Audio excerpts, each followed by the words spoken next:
Hey guys, welcome back to our channel. In this video we are going to learn how we can create a Spotify Blend 2023 wrap.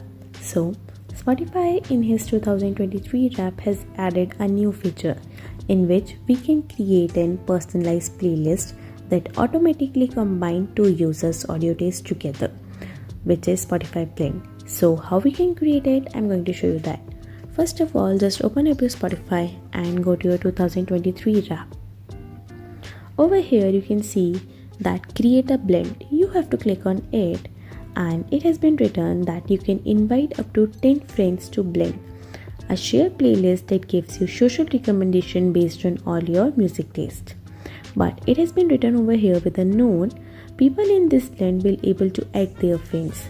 We may also create a playlist that includes social recommendation.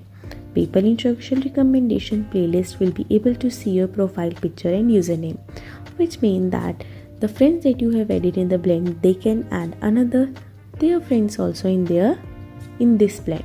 So for inviting them, you have to just click on invite over here and you can share it on any media over here, and you can just select any contact that you want to share it.